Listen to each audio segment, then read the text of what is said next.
Hi, John. Hi. Hi, Jane.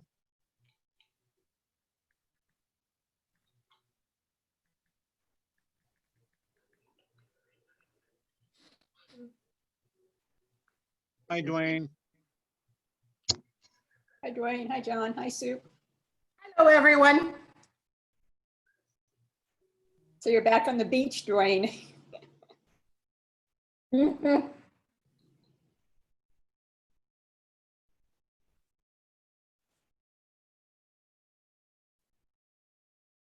You're muted. Dwayne, you're muted.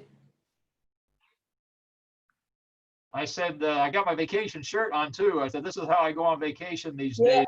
Zoom meeting. Looks good.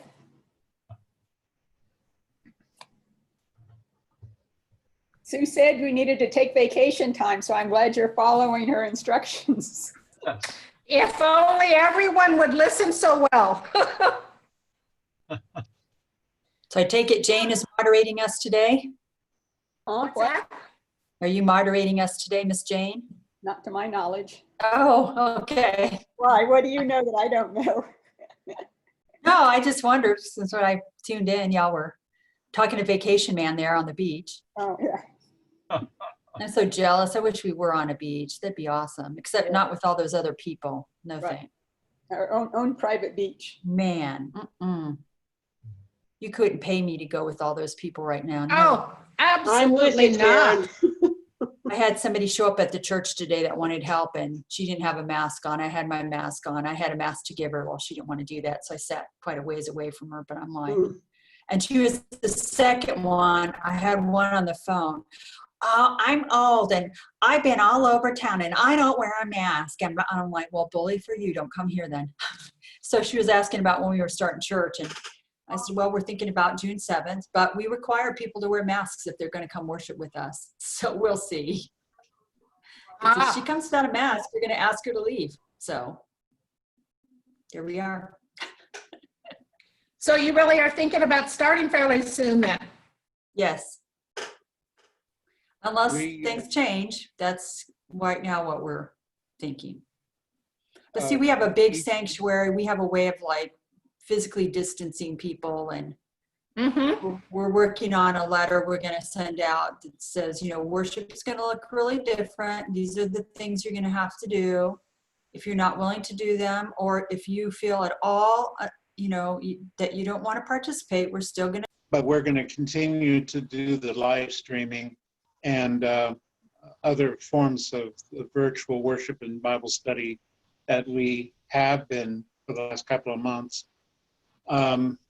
But this committee is going to look at the CDC recommendations and figure a way of how we can social distance and do the proper care and respect and gradual opening of the physical building and the property. And we have groups already using it. Our preschool is still in use, and that's been the one constant.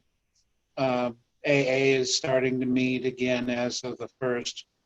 And for me personally, I've been doing a lot of Zoom stuff, as everybody, it seems. And we're beginning to get out, and in some places, they're beginning to ease up on some restrictions at the care centers or senior living places. Eastmont, for example. I'm going to be doing some limited type pastoral contact, at least waving to them through a screen door or in the hallway or outside a window, at least doing some pastoral contact. My main role is pastor visitation. So our staff is monitoring this, and they're ahead of the curve in terms of trying to keep things safe and get hearing those that would like to be in person worship. Good. Thank you. Jane, you want to give a few Yeah, comments? What your guys doing? session met last week, and their decision is to continue with virtual worship, virtual stuff until after Labor Day. You know, subject to change either way. Okay. If things really changed, you know, that could move up. If it really changes, it could move out. But the plan at this point is to stay with doing what we're doing until Labor Day. Good. Good. Darren, That's sensible. I like how that. about you guys? Well, we have session meeting tonight. We're going month by month. At this point, I don't know, I guess we'll decide where we're going to go with this. At this point, we had been following the PCUSA and CDC guidelines on 2 weeks of steady decline in the state before we considered. I don't know. I right now I'm trying to sort of blend my opinions with leaders in the church opinion, and so right now we're going to continue doing the Facebook Live worship and start looking at whether we want to, you know, what kind of a plan do we have for meeting again, whether that be, we've talked about a phased program. Do we phase people in? How is it going to look? What's it going to look like if we go too early? There's just a lot. obviously up until that point, we'll be doing the virtual stuff, but I think it's okay to talk about how that's going to look. I think we need to sort of grasp the enormity of, you know, it's one thing to say we'd love to meet and we're going to meet. It's another thing to put it into play and to consider things like visitors. What are you going to do with, what happens if you exceed capacity? What happens, how many can we handle in the sanctuary, and do we put extras in the fellowship hall, and do we wipe down? How do we wipe down? Who's going to wipe down? Are we going to keep temperatures? I mean, there really are a lot of issues, and honestly, at this point, we're going to roll with whatever decision the Spirit guides us tonight, and we'll make it happen one way or the other. So we're sort of up in the air right now. Has your virtual church been doing well? So our virtual church has been doing extremely well. Was that directed at me? Was that question directed at me? Yeah, yes, Darren. Yeah. Thanks. Yeah, we've been doing Facebook Live. This last weekend, we usually worship about anywhere between 50 and 60. We had 91 at worship, and by the end of the day, we had 250 hits and something like 700 or 800 by the end of the week. So, but on the other hand, we like that message, but on the other hand, tempering it with a real evaluation of community and what that means. And though we like the numbers, I'm not mercenary enough to say those people aren't sending in checks, but they're not. And the other piece is some are actually. I mean, we're seeing some results for that, but I don't want it to be that. What we really miss is this view that that though it's great to get the word out and people can do that, there's something really important and visceral about the apostolic church and about gathering together as God's people, and that connection, that very physical connection. You don't have to hug each other, but being present with each other is something that has to come back. It has to be felt. And so we like, I don't mind the virtual stuff. It's a pain in my rear, and it's okay. But you know, I mean, there's lots of avenues there for you. You just hope you're in. Good. Yeah, it's a balancing act there, If I I think. may, Wendy. Dennis. Pardon me? Yeah, If John. I may, Wendy. Sure. If I may, yeah. We do live streaming via Facebook, and we get a good number of people. I see the count, and it's impressive. But we do a coffee hour Zoom after church, and except for a couple of weeks ago when Zoom crashed, we had Zoom coffee fellowship this past Sunday, of course. And I noticed that one of the people in the virtual congregation that signed in was my sister from San Diego County in California. And we've kept in touch, of course, by phone and by Facebook and or by email, but we haven't seen each other since the great eclipse back in 2017. And I invited her to get into the coffee Zoom. And it was the first time in 3 years that I actually saw and spoke to my sister. And that nice. opened up a family relationship, of course, that was so sweet. And Nice. Darren, I fully understand your point. I emotionally, I crave to want to be with my grandsons, as does my wife. And what I've been reading in USA Today is that some states have a 2-week quarantine requirement. And I don't know if New York has that. I wouldn't be surprised. And we would have to quarantine ourselves for 2 weeks someplace before we'd even see our sons, or son.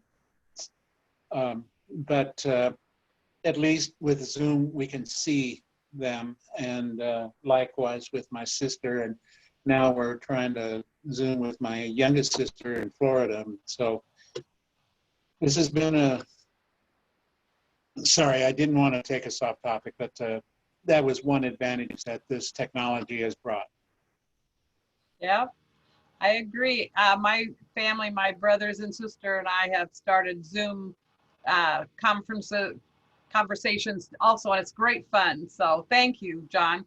Dennis, how are you doing today? Oops, I can't hear. You're still muted. Okay. There you go. Yeah, doing okay. I attend an Episcopal church here in Lincoln, and am leading an adult class that is quite tight, you know, and is a nice support group, and they do worship on Facebook Live. Well, and have a Wednesday evening sort of free for all, which is, you know, sort of a theological session, which is quite nice. Dennis, And, Dennis, I'm curious. Did those? Dennis, I'm curious. I'm curious. Yes. Did those groups meet before we had the lockdown, or did that just start up after the lockdown? The Sunday morning group was pre-existing and continues informally during the summer when everything else shuts down. The Wednesday evening thing is sort of a replacement for a Wednesday night program that the church has had for some time. It was a sort of a Wednesday evening church night with you know, something for everyone, choir practice, but they'd also have a dinner followed by a discussion, a learning discussion of some sort. Okay, good, So thank things you. are Dwayne. fine. Yeah. Good. Yes, I've our folks kind of like the Zoom. They kind of like sitting in their living room chairs while worshiping, and some of the folks like, you know, shut-ins and people that aren't able to make it to church all the time. They like the fact that I'm bringing around a hard copy of the worship service and my weekly newsletter every week. Usually it's a bi-monthly newsletter. So maybe I'm spoiling them, and others like reading it on the email that have computers, and I might have spoiled them. That might be why they kind of are good with just leaving things as they are, but others are not. There's a Bible study group that's actually made up of folks from several denominations in town. We have it at a neutral site, and that has continued to meet. I missed a couple times, but sadly, I'm the only one that practices social distancing, for me, I sit at a table away about 10, 15 foot away from everybody else, and I wear a mask. Nobody else has a mask on, and they all sit closer, even hugging each other. So Pawnee is just kind of ignorant of all this stuff. I mean, I think we just think since we don't have anything in our area, that it hasn't hit them yet. Yeah, and some of the stores, folks, employees wear masks, and others they do not. So it's just a difficult situation. I don't know what to do, but the leaders of both our churches are are really more concerned than anyone, and they have decided not to have services until, we'll reevaluate anyway at the end of June. So the beginning of July would be the soonest that we might, but we'll wait and see on that. Yeah.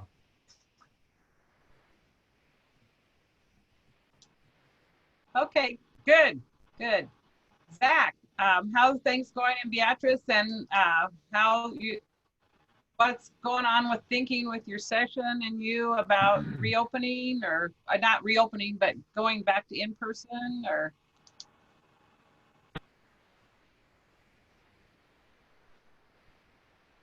You Yeah, must we be talked having about a it little Zoom, or last maybe week, it's my last Monday. line connection.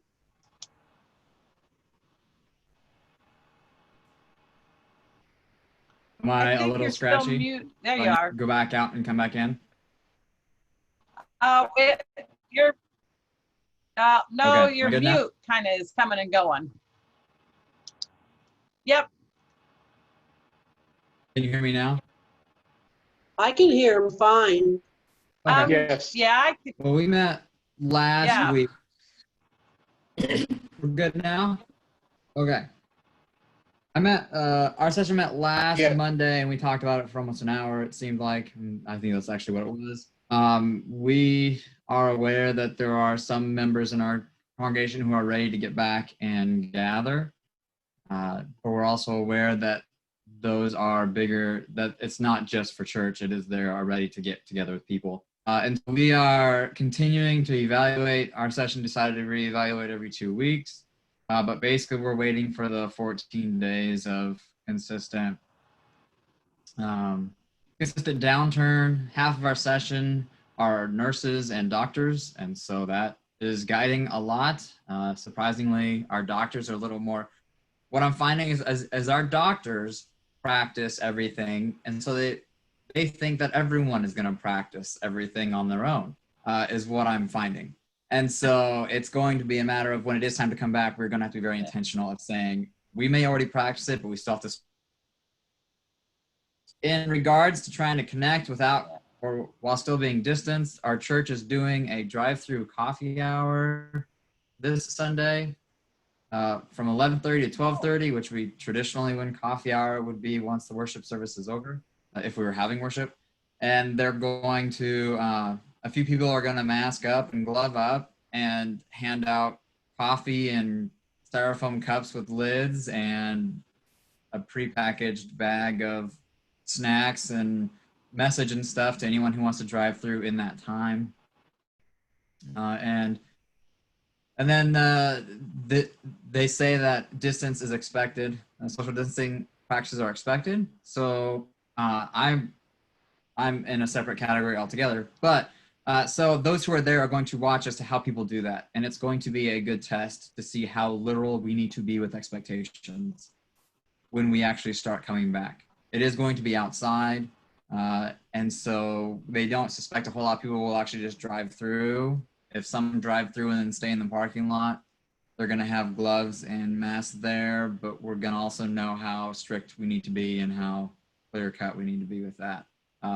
My end of things, in this discussion, my church, I think the session realized that even if they come back before the end of summer, that I will not be there because my wife has been put on quarantine until she has her baby at the end of July, which means I'm not really going anywhere either because I can't put my wife, our unborn child, or any of our children or family in danger. And then we'll see what happens afterwards. Once the baby's born, it's not like we're all clear and cut. So the idea was actually brought up to Zoom me into the sanctuary if people start gathering together.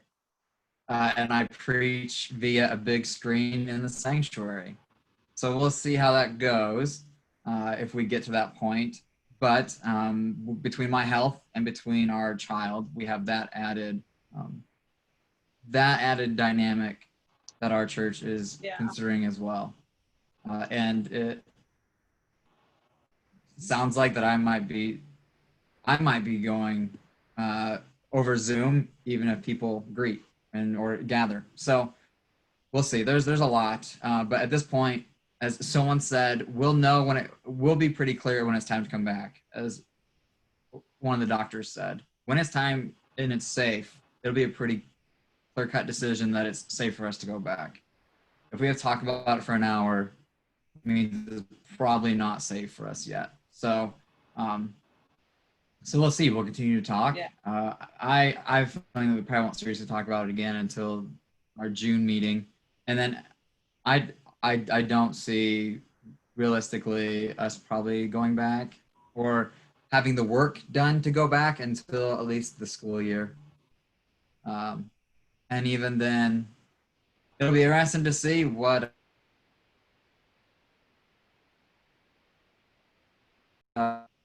multiple places were packed with people. Yeah. So Yeah. that's where we're at. We're just taking it and then trying to figure out ways to stay connected and to care for the emotional and spiritual and physical needs of our congregation on Sunday morning.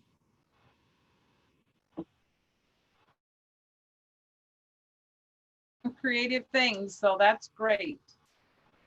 That's great. Kathleen Split, would you like to share what's going on and what your session and you were thinking? Sure. Well, I don't know what the session's thinking yet, but when the president said we were essential, which we already knew that anyway, I said, well, we probably better have a session meeting and start talking about this.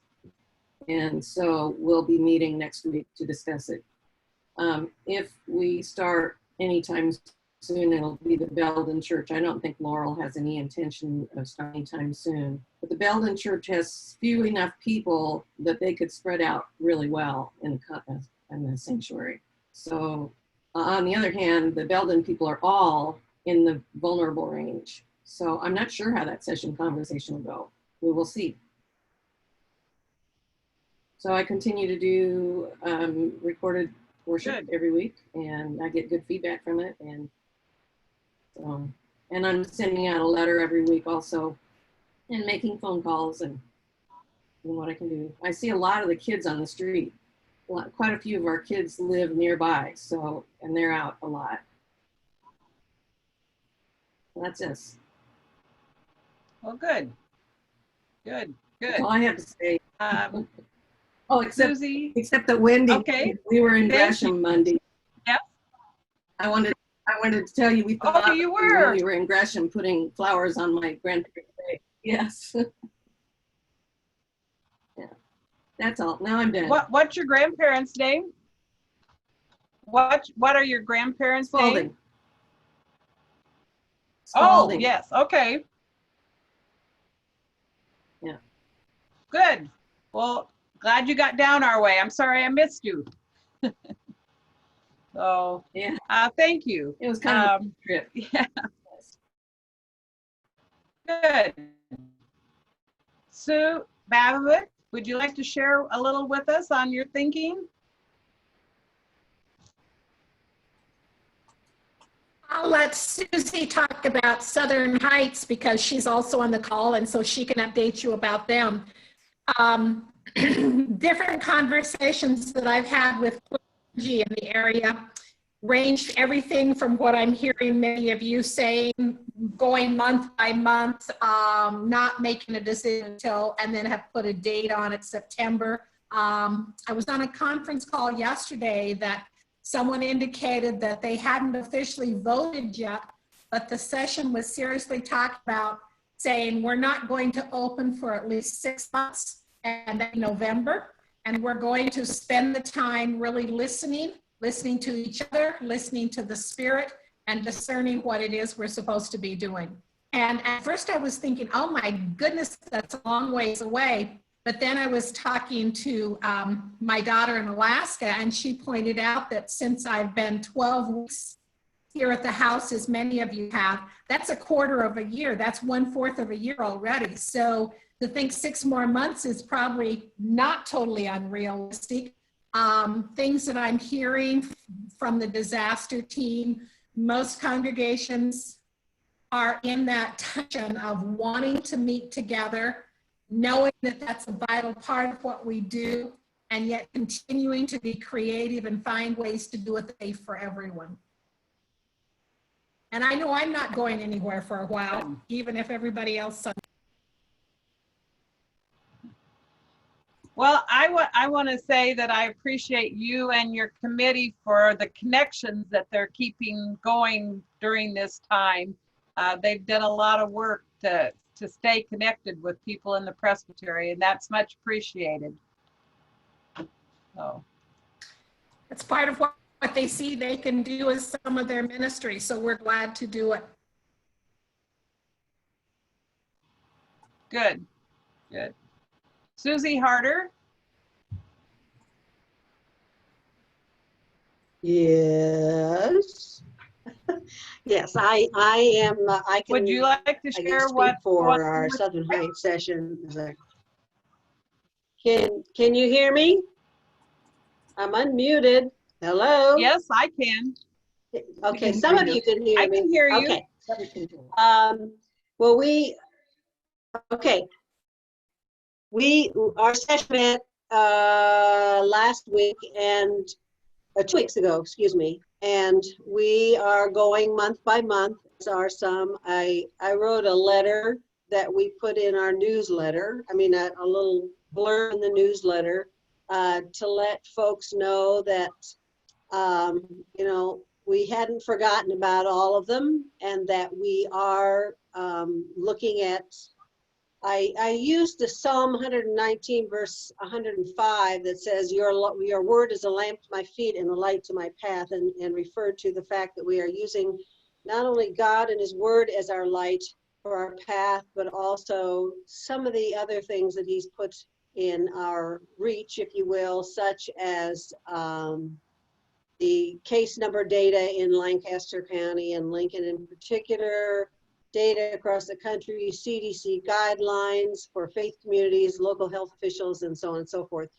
and to help us make our decision, and that we will keep them posted on a regular basis, either on our weekly little newsletter or by telephone, and that we will continue our online service. And we also have a Wednesday, what do we call it? A Wednesday gathering, if you will. Fellowship time. And one of the things we are going to do, we have been doing communion on our communion Sundays virtually, but since it's recorded, obviously not everybody does it simultaneously at the same time. But on Wednesday, Leanne is going to offer it for those who are on the Zoom call together, and so we can have fellowship, communion together at the same time on first Wednesdays, as well as the first Sundays. But other than that, we're just kind of taking it day by day, and as a nurse, they sometimes listen to me. Not always. And one of the other things that we are working on too is specific criteria that we will incorporate when we do open. For example, we're going to leave the doors propped open. Will we have hand sanitizer available for people? We're going to remove the hymn books and put everything up on the screens. Are we going to have bulletins and that kind of thing? We probably will not have fellowship hour afterwards. So those are some of the things. We're going to have that written out, and we'll disperse that to the membership. So good. That's all I have. It sounds like you're doing a lot of good planning and thinking things out. So Stephen Niles. Oh, Susie, did you want to say something else? I was just going to say that's one of my things that I like to do is plan. I like to have a plan. Yep. Don't ask me to do anything with the money, but I can plan for it. I can help you plan. Good. And Susie, one other thing you and I are doing is we're getting a Zoom group going with our dementia support group, because we have met for several months. Yeah, that's right. Good. Thank you. Good. Forgot about that. Stephen. From Clarkson, we had a special session meeting last night. Things are a little more pressing sometime, dealing with my retirement at the end of July, and formally gave the session my resignation. So we have a upcoming congregational meeting to deal with that, to be determined at this point. But we're continuing our weekly letter as well as devotion, and been doing the Facebook Live. This week, we're kind of changing things as we're going outdoors. We have a big open area on the north side of the manse, so we're going to work with there, and the plan right now until we open would continue with that if weather allows. And if it works out, it's a grand experiment at this point. We have divided opinions. The session did last night decide to wait the next couple weeks because we've been keeping track of Colfax County and how the new positives have been coming up, and it has definitely flattened out. We started at a peak of 100. About a week later, it peaked at about 51, then it peaked at 27. And actually our health district is changing to monthly instead of daily reports. So I won't be surprised if we'll have a major push if things stay post Memorial Day, stay even.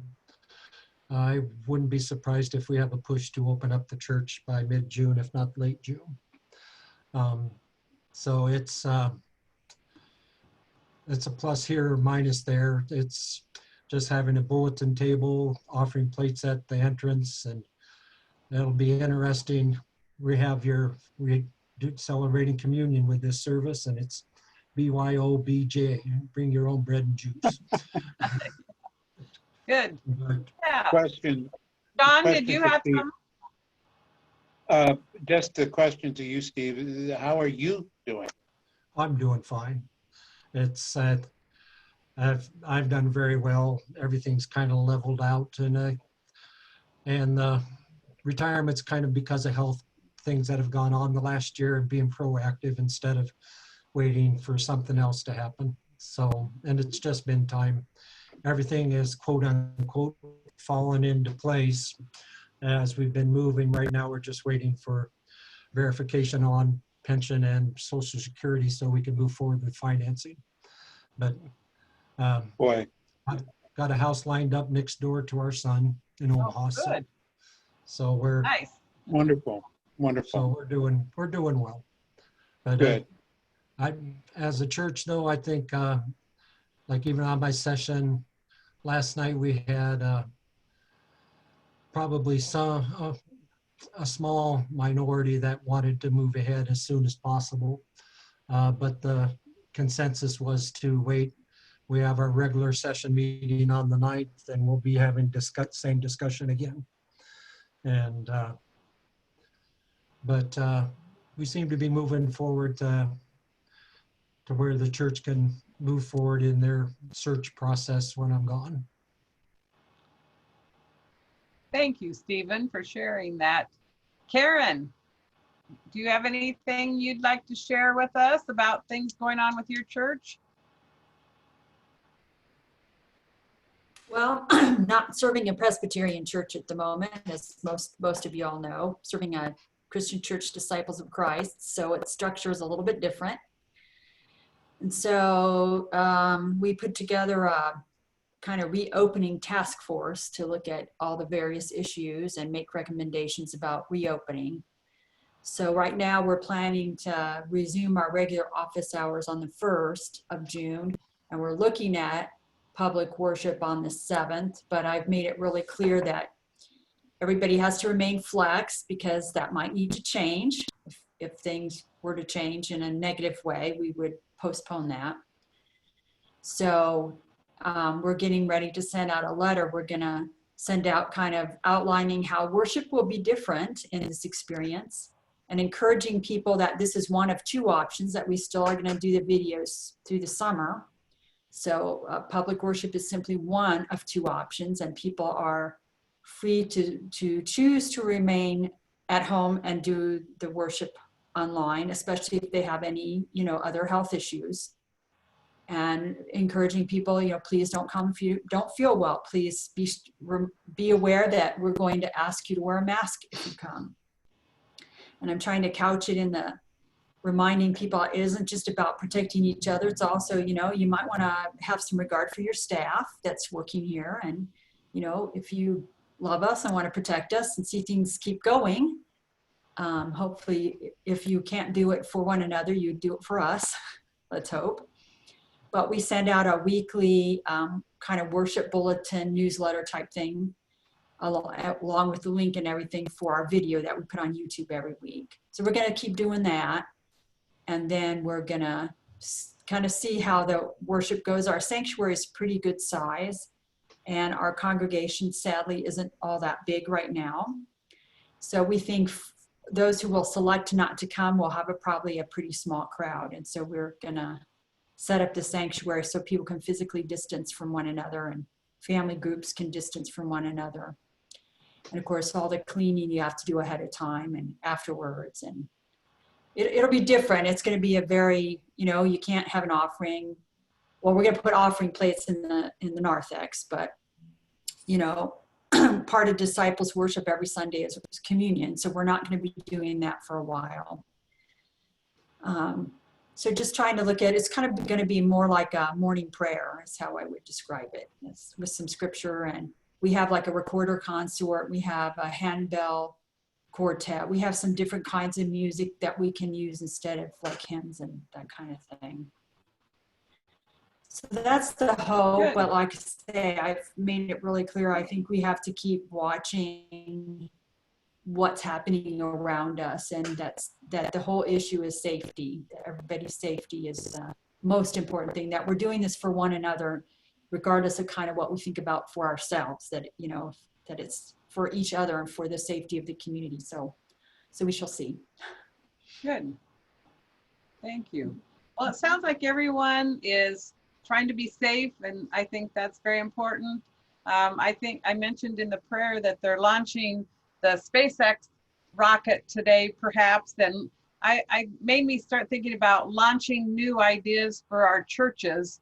And I was wondering if people had any thoughts on new things that we might be launching. Sue Babovic. You didn't ask Jane what was going on for her. Oh, I'm sorry, Jane. Thank you for reminding me. So I was going down my list and I skipped over you, Jane. So. You had me at I was the second one. Oh, I just didn't write any notes down for you. So no, we're basically waiting until September, Labor Day. Yeah. Well, I think by time for August, September, we'll know a whole lot more about the disease itself and how it's affecting people, and we'll be able to see other countries, their school kids are starting to go back to school, so we'll be able to see how that goes for those other countries. And so I think we'll know a whole lot more by August or September, at least I'm hoping so.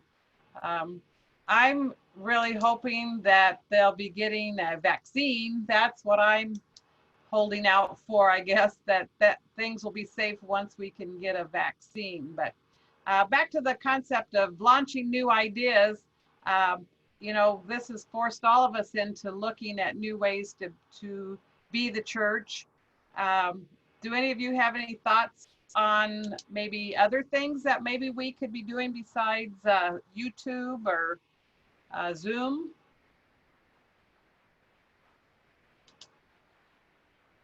Wendy, what's Gresham doing? We have gone back to in-person worship. Our church can hold about 130 people between our sanctuary and our fellowship room.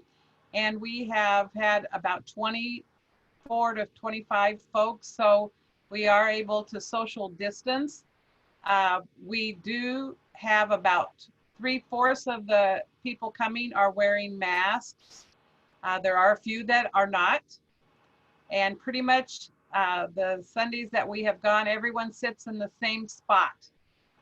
So we are singing with our masks on, and those that don't have a mask are singing.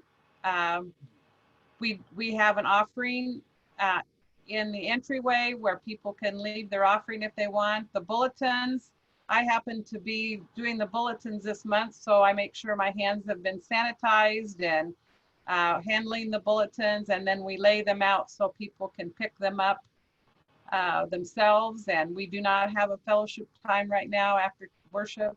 That's one of the big things that everybody really likes, and we're not able to do that right now. But people are just happy to be back together. We're having communion this Sunday for Pentecost, and we're having everybody bring their own elements so that we don't have to handle the elements. We did that for our drive-in church when we had communion. It just, and everyone brought their own. I had extra in case there's somebody forgot, but everybody brought their own. So people are being helpful in that way. But like I said, we only have about 25 people at the most in worship. So in our 130 person space, we feel like we can space them out good enough. So, and people are trying to be very respectful of each other. We prop the door open so that they don't have to open the door. We're wiping down. We have a chair lift. We have several people that need to have that assistance. And so we wipe that down after each person uses the chair lift, wipe down the handrails. The bathrooms, we put wipes in the bathroom so people could help, put Lysol wipes in there so they can help wipe things down in between people. That's what we're doing in our small church. And, when you listen to everyone, everyone is different. So I think that's how I approach it, that what's right for me isn't right for somebody else. And so I think that's how we have to approach it.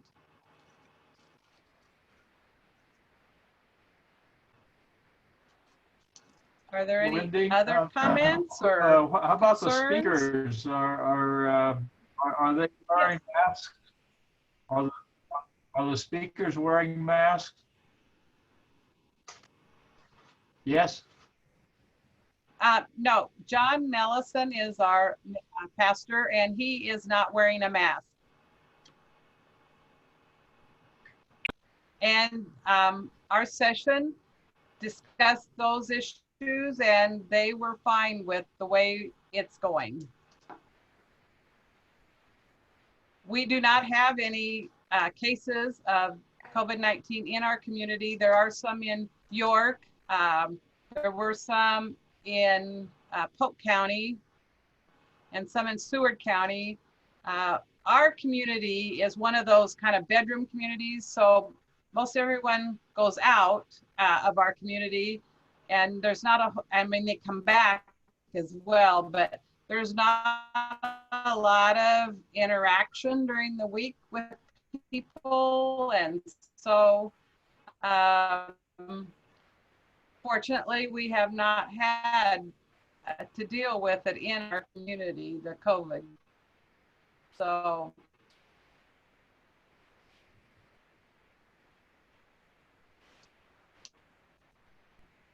does anyone else have anything they'd like to comment out?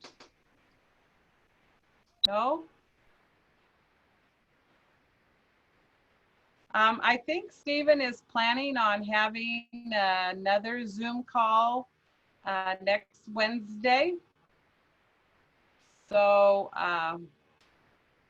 if there is anything else, I think we probably could go ahead and end a little bit early, unless someone else has something they'd like to talk about. Questions? No? Well, I hope you all have a good week. We're looking at Pentecost this Sunday. Jane, go ahead. Yeah, I was just having a thought about what Sue had talked about last week when she made the push for people to sort of pay attention to themselves and look at taking some time off and a little bit of vacation time. The other thing that I would put out there for consideration would be sabbatical. it's one thing to take, a weekend, especially if it, includes a Sunday, or even a week or two of vacation, but to take that longer extended block of time, 1 month, 2 months, 3 months for personal reflection and restoration, I think is invaluable. And if you've been in a pastorate for, 7 years or a good many years without that kind of a break, there can be some value to that. And there's also funding out there. There's grants. Board of Pensions has grant money. They want you to have some matching funds to go with it, but it's a substantial chunk of change that they can offer.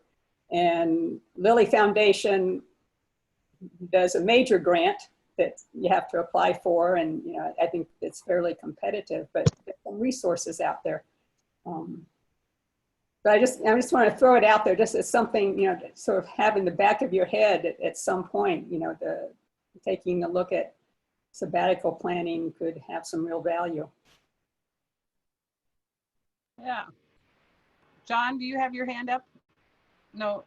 No, I was looking and seeing that there was something on chat. So go ahead. Sorry to interrupt. I was just wondering if, go ahead. I was on a conference that I think Dwayne and Kathleen and Zach were on yesterday as well. And at least in the breakout room that I was in for a while, someone shared that in their presbytery, they were being encouraged to partner with another congregation that was in the general area. And by mutual agreement, everybody went to church A by Zoom 1 week. So that pastor had the week off. And the next week, they all went to church B because that pastor had the week off. And they publicized it ahead and made sure that everybody knew how to do it and so forth. And I thought that was a fairly creative way. And I like the fact that we keep talking about us being connectional. And that was certainly a way in which we would be.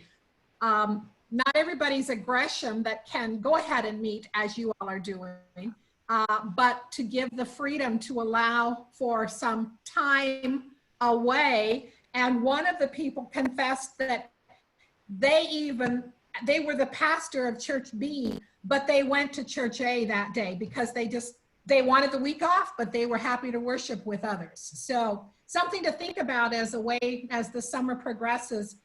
And even J. Herbert Nelson, our stated clerk of the General Assembly, his video yesterday talked about self-care for clergy and reminded them again that you cannot care for others until you care for yourself. And during this time, it's too easy to get into the hero idea that somehow we're going to rescue everybody and we need to make sure we take care of ourselves. So I love Jane's sabbatical idea. Too many of us don't take advantage of that. But if you can't do the sabbatical, maybe you don't have enough years in to do that or something. But think about partnering with another church and actually take some time off and make it a staycation instead of a vacation.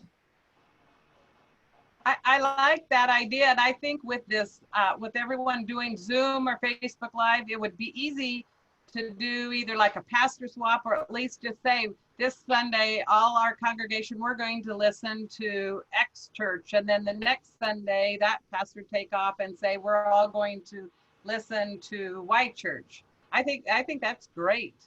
That'd be a great idea, especially this summer, be a good time to do that. Oh, and Jane, thank you. I'm sure if people are interested in taking the sabbatical and those kind of things, the funding, there are a lot of resources out there that they can find for that. Yeah, there are creative ways of making it happen. So. Yeah, thanks for sharing that. Appreciate that. Anyone else? You know, I was just wondering, it's a whole different topic, but I was just interested to see how various churches in our presbytery were accepting of folks with disabilities or folks that are different than the norm in that congregation. How you feel like your churches are doing in that area? Thanks, Dwayne. Does anybody have any comment about that?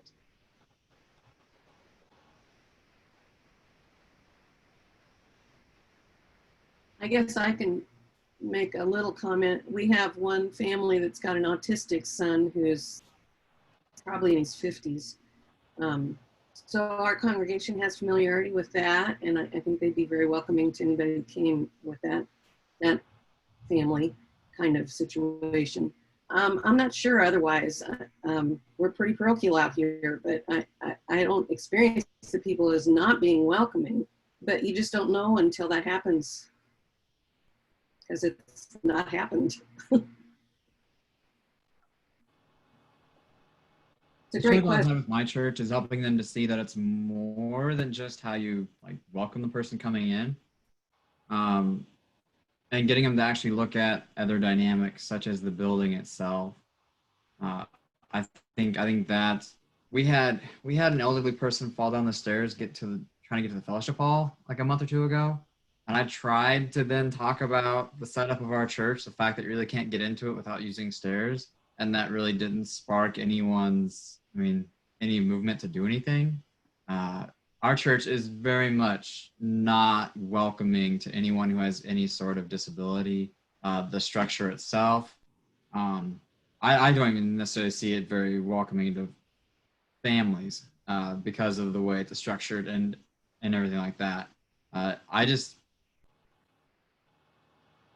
Our church was built in the 1950s. It's nowhere near what it needs to be today, and I think the building represents how the congregation, at least in my point, and Beatrice thinks about it as well, is that it's not an issue, so we're not going to deal with it, rather than trying to anticipate and be welcoming to everybody. And how does that look, not only to say hello, but to have a building facility, have a procedure that is truly welcoming to everybody. And so our church hasn't really had, I don't think it'll impact our church until someone seriously gets injured, or until we have to reject someone because we just can't care for them. But yeah, I've tried to bring that up, at least at my church, and it's kind of a non-starter in some ways. Yeah, you reminded me of our experience when the presbytery came up here to meet in Laurel, and nobody could find the bathrooms. And especially the women's bathroom is really hard to find.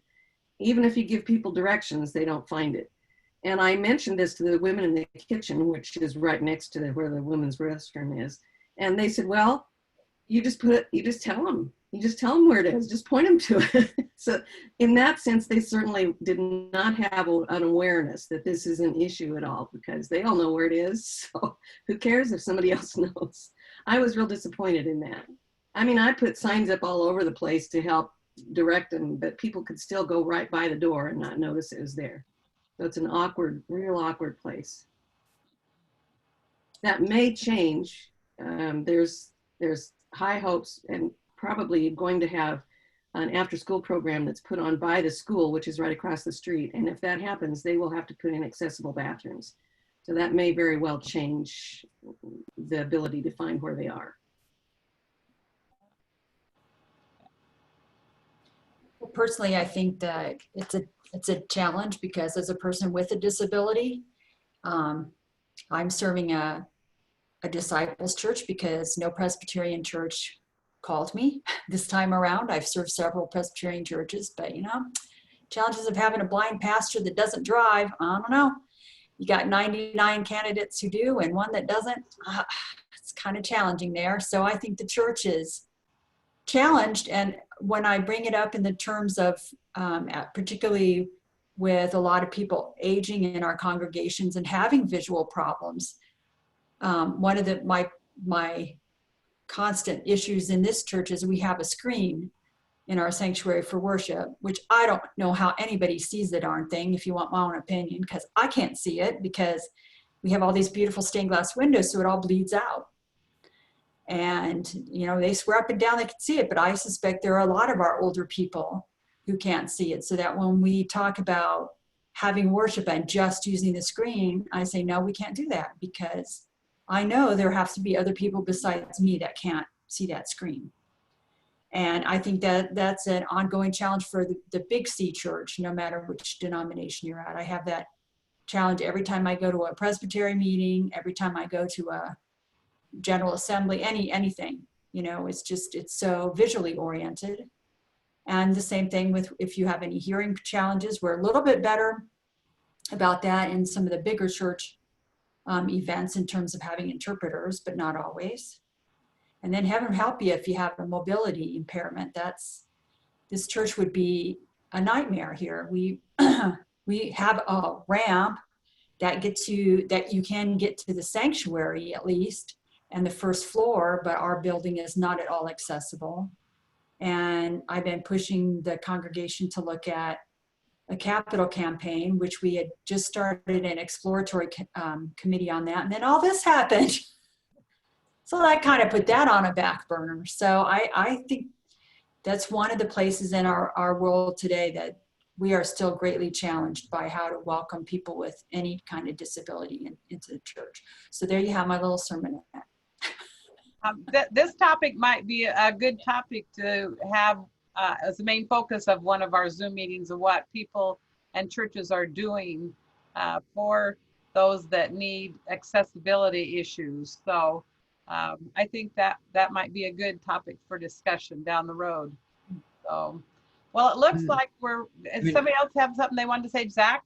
Yeah, just real quick. I think I agree with Karen, and I think it's also a topic for now, because I think the underlying issue that I see that's being accentuated in this time is compassion and empathy. And we're seeing it lived out now in the fact of those who think, well, I'm safe, so I want to go back. And those who aren't safe shouldn't come. Is along the same lines as saying, well, the church works for me physically and mentally, so then why should I sacrifice that to help someone else, to make it accessible to them as well? Dwayne, I don't see it as a different topic completely. I see it as a topic that we struggle with even in churches right now, of when do we come back? And it's everyone looking at, well, this is what I feel I want, rather than saying, okay, so if I'm healthy, what do I do for those who aren't healthy to care for them and connect them as well? What is it like for them to be told to stay home when I can come back to church because that's what I want? I see it as an underlying issue right now too. And, you know, is that how do we be with the least of these? How do we make sure that we are welcoming and that we are there with everybody as Jesus would be with us, no matter where we're experiencing?